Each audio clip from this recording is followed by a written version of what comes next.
El triple adiestramiento del guerrero espiritual. Tercera parte. Estructura y fundamentos de la meditación contemplativa o real. En esta parte, por fin llegamos a la esencia del desarrollo espiritual, al verdadero meollo de la cuestión. En la meditación real, nos metemos por fin en el campo, donde vamos a ir limpiando toda la maleza, la cual vamos a ir eliminando progresivamente, a medida que los procesos cognitivos, durante la ejercitación práctica, van aumentando positivamente, por medio de una mayor comprensión intuicional, que es la parte inteligente y discriminativa, de nuestro yo autoconsciente, y no por medio del intelecto, que es la inteligencia perteneciente a la mente, como por ejemplo, la capacidad reflexiva, uso de la lógica, la razón por medio de la aplicación del pensamiento, que tiene su utilidad e importancia como herramienta, para interactuar en el mundo exterior, pero que en la dimensión de la meditación, se vuelve fútil, y no solo eso, también se convierte, en una seria barrera, para el crecimiento del yo autoconsciente, en su facultad intuitiva, siendo dicha facultad,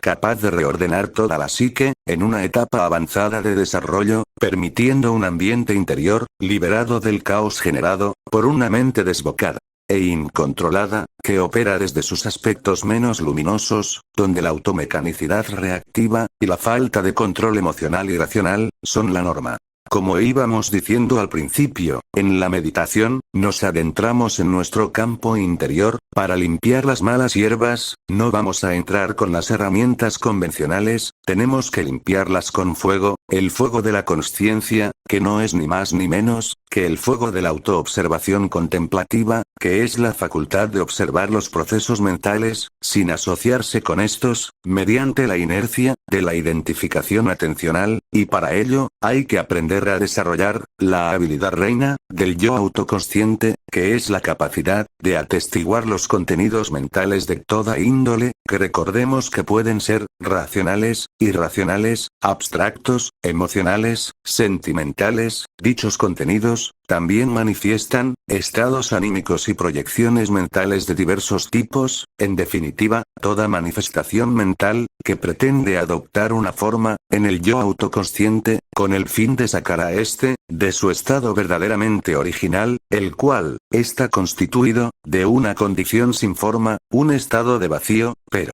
con mayúsculas, ya que este vacío es pura beatitud en el fondo, porque al lograr penetrar con nuestro yo autoconsciente, en los estados de meditación profunda, participamos experiencialmente, en el sabor del gran vacío. Este vacío original, es solo vacío de materia mental, materia de pensamientos, y ese vacío mental, da paso a la beatitud, la substancia que emanan los estados nirvánicos. Recordemos de forma breve la definición de nirvana. El nirvana, es la esfera de autorrealización transpersonal, caracterizada esencialmente, por el cese de la actividad mental.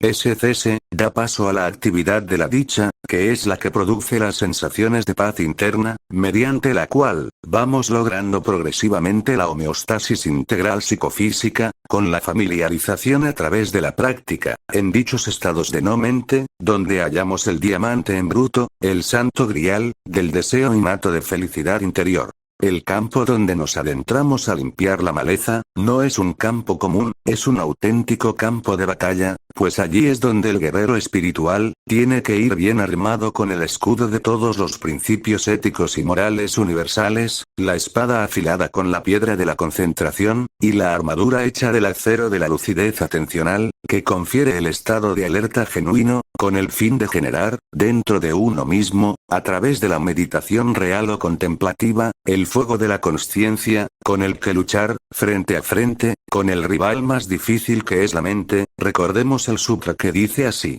el rival más difícil, está dentro de nuestra cabeza.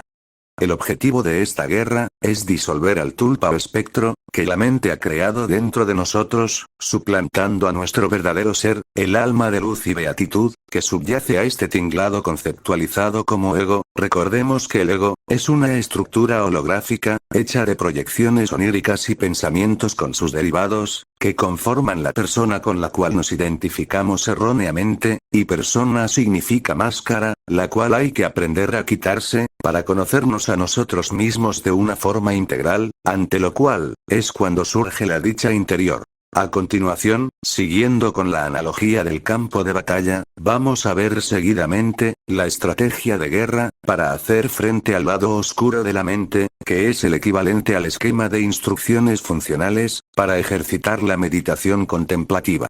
Empezamos. Buscamos nuestra posición de meditación habitual, cerramos los ojos, apuntando estos de frente a la altura del entrecejo, reposamos la visión en esa dirección, y vamos a continuación a meditar, siguiendo las siguientes directrices. Enfoca tu atención, en la observación de tus pensamientos. Sin intervenir, observa todos los procesos mentales, que van discurriendo, por tu espacio de conciencia. No te impliques, ni para crear pensamientos, ni para eliminarlos. Observa como atento y ecuánime testigo, todo tipo de pensamientos y proyecciones, sin juzgar, ni analizar. Sin aprobar o desaprobar. Eres un espectador implacablemente atento y desapasionado, de todo aquello, que va discurriendo por tu espacio de conciencia, que emerge, desde el proyector mental, dentro del cual, se despliega todo su contenido. Permaneces en atención a todos los procesos mentales que como surgen, se desvanecen en tu escenario de conciencia. Recuerdos, fantasías, imágenes, proyecciones, pensamientos, emociones, etc. Eres un espectador ecuánime e imperturbable testigo de tu mente.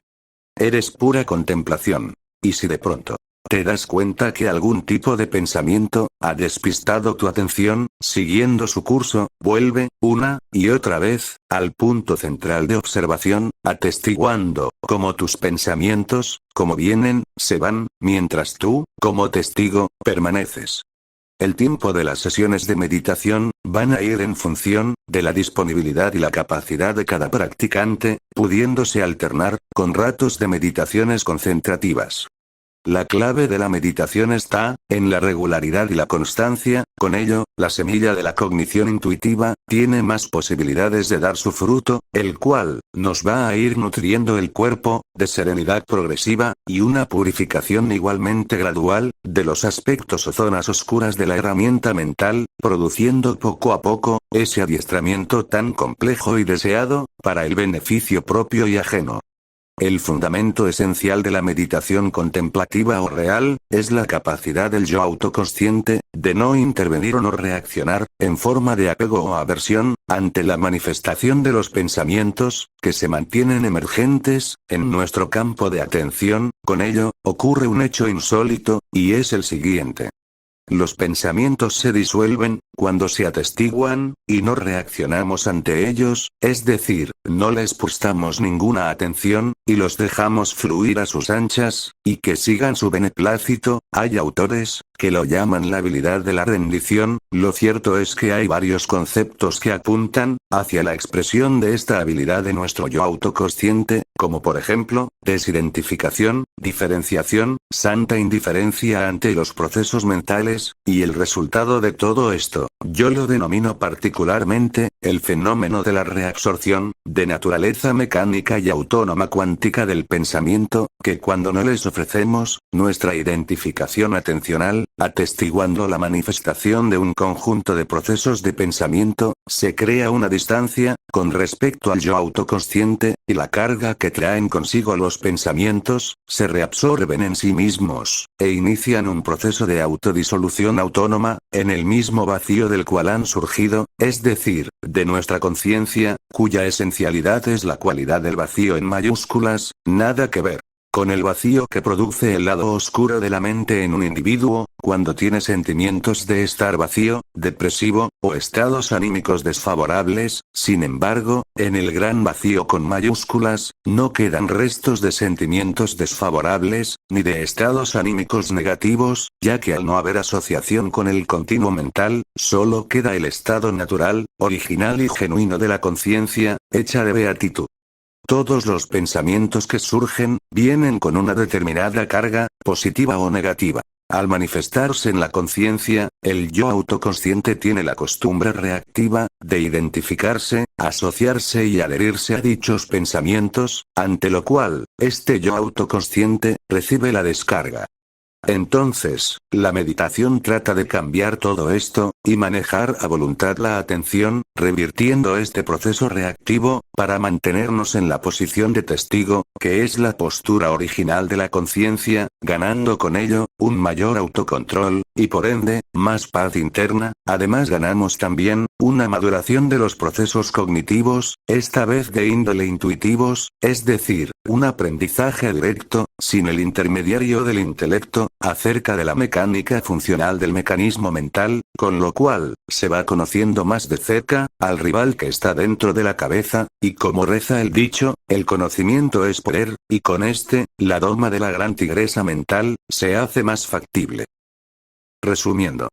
La atención que se identifica con los pensamientos, alimenta, engrandece y fortalece la mente; por el contrario, la desidentificación, debilita y disuelve, el poder de los pensamientos, dentro de nosotros. Aprovecho este momento, para leer un sutra muy esencial, del gran maestro Osho, que tiene mucho que decir, respecto al tema, que estamos tratando ahora. El sutra dice así. Cada vez que surja un pensamiento negativo, obsérvalo, pero no lo nutras de tu atención. Recuerda una de las leyes. A todo lo que das tu atención, crece. La atención es un elemento que ayuda al crecimiento. Si le prestas tu atención a algo, crece más.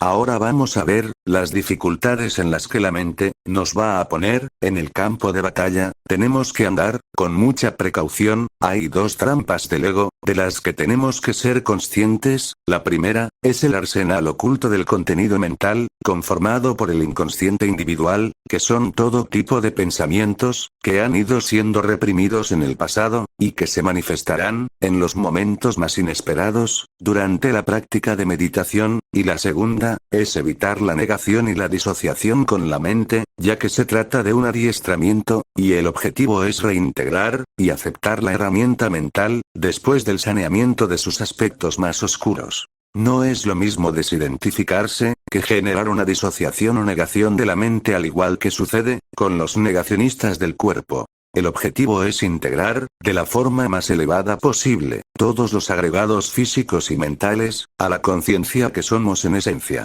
En los comienzos prácticos de la meditación, la tigresa mental quiere defender su trono con uñas y dientes, y usará todo lo que esté a su alcance, a través de la vía del pensamiento, para generar caos, inestabilidad atencional, preocupación, ofuscación, y miedos, para retirar del cojín al meditador, que nunca es bienvenido para la mente, y si es posible, le dejará sin ganas de volver a sentarse en él, porque bien sabe la mente, el peligro que conlleva la meditación, ya que supondría, el final de su reinado, sería una segundona, y eso para la marimandona, sería un jarro de agua helada, pero claro, eso para nosotros, sería un jarro de agua bendita, porque es el principio de la libertad interior, y la guerra merece la pena, como bien decía el mismísimo Buda.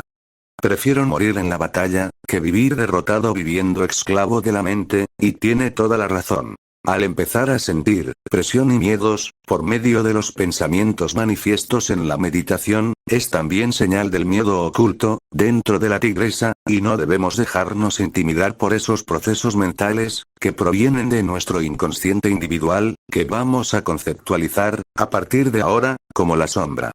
La capacidad de argucia de la mente no tiene límites, es astuta y escurridiza como el mercurio, es la que mejor conoce nuestras debilidades, y todos estos atributos, es lo que la hace, potencialmente temible. De ahí el dicho de Darth Vader, que dice así, nunca subestimes el poder del lado oscuro de la fuerza.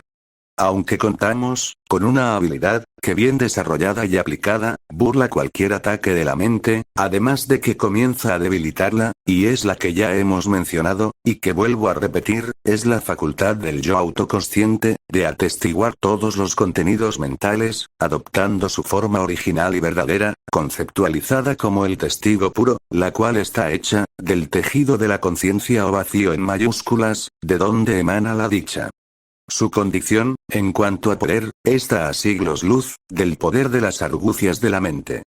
La oscuridad teme la presencia luminosa de la conciencia álmica que somos, la cual emerge, con el trabajo meditativo gradualmente, consiguiendo cada vez más, una mayor capacidad absortiva, con trabajo interno y constancia. Aprovecho este momento, para hacer una breve exposición, de las absorciones meditativas, según el budismo tibetano, que son las siguientes. Empezamos. Apartado de los deseos egocéntricos, los pensamientos indignos y maliciosos, entra en la primera absorción, que se acompaña de razonamiento, y de pensamiento discursivo, nacido del distanciamiento. Tras el desvanecimiento del razonamiento, y el pensamiento discursivo y obteniendo la unidireccionalidad de la mente, y la tranquilidad interior, entra en un estado mayor de liberación, nacida de la concentración, entrando así, en la segunda absorción, llena de embeleso y felicidad. Tras el desvanecimiento del embeleso, habita en la ecuanimidad, claramente consciente y atento, experimentando ese sentimiento, del que los santos dicen, feliz vive el hombre ecuánime, y de mente atenta, así entra en la tercera absorción. Tras el rechazo del placer y el dolor, y mediante el cese, de las alegrías y penas anteriores, entra en un estado, que está más allá del placer y el dolor, la cuarta absorción, purificada por la ecuanimidad y la atención. Habiendo trascendido completamente, todas las percepciones, de las 4 absorciones anteriores, y con la desaparición de las percepciones de los sentidos, y elevándose por encima de los fenómenos multiformes, se establece la esfera, del espacio ilimitado, la quinta absorción. Trascendiendo esta esfera, del espacio ilimitado, alcanza el estado, de conciencia ilimitada, la sexta absorción. Al trascender la dimensión de la conciencia ilimitada, surge la esfera de la nada, el estado de vacío con mayúsculas, lleno de beatitud, la séptima absorción, en el que aún perdura de forma muy sutil, el observador y lo observado. Tras superar la esfera de la nada, surge el octavo estado, el de la percepción y la no percepción, la condición última denominada, unidad con el todo, o nirvana, donde el sujeto y el objeto, o el observador y lo observado, se funden en la esencia última, de ahí, el concepto de unidad, la gota cae en el océano, y participa en el todo. Es la beatitud de beatitudes, allí residen los seres completamente iluminados.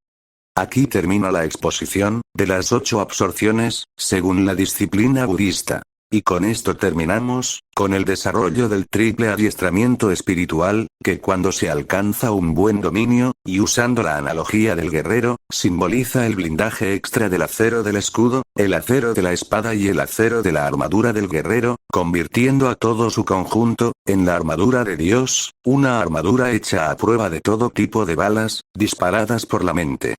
La meditación contemplativa, como uso funcional, dentro de los agregados físicos y mentales, deriva en la estimulación de las hormonas del bienestar en el cuerpo físico, el autocontrol mental, un mejor gestionamiento dentro del cuerpo emocional, y también aporta, mayores grados progresivos de serenidad de espíritu.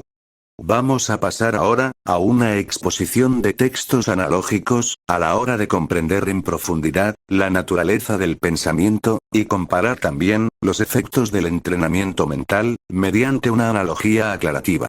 Texto primero. De la misma forma, en la que el cuerpo activa el proceso de digestión cuando ingerimos comida, a través de la inteligencia autónoma del cuerpo, que reacciona, ante dicha acción de autoingesta alimenticia, ocurre igualmente, que la inteligencia autónoma de la mente, inicia un proceso de autocanibalismo disolutivo, de aquellos pensamientos, que no queremos que nos condicionen mediante el ejercitamiento del yo autoconsciente, a través de la técnica de desidentificación, e indiferencia atencional, ya que al dejar de alimentarlos atencionalmente, la mente reacciona mecánicamente con su disolución, ya que se queda sin el combustible de nuestra atención, y que dependiendo de la naturaleza e intensidad de los pensamientos, y la capacidad funcional del practicante, llevará un mayor o menor tiempo de disolución. Aquí quiero hacer un inciso. Una mala forma de disolver un grupo de pensamientos en este proceso, sería, generar una disociación represiva, o crear resistencia a los contenidos mentales manifiestos, porque de ser así, todo pensamiento deprimido por la represión, pasa a formar parte del inconsciente mental del individuo, entonces nuestra sombra crece, y el ego se fortalece, sometiéndonos con mayor facilidad, a estados vibracionales más bajos de conciencia, ya que la sombra, se compone en su mayor medida de nuestros puntos débiles, y que la mente evidentemente, usará como material bélico, para esclavizar a nuestro yo autoconsciente. La naturaleza subyacente a todo pensamiento, es relativo e irreal, y dentro de este contexto, diré, que siempre hay un modo de modificar o disolver, cualquier tipo de pensamientos, y una de las formas más efectivas es, con el adiestramiento integral del yo autoconsciente.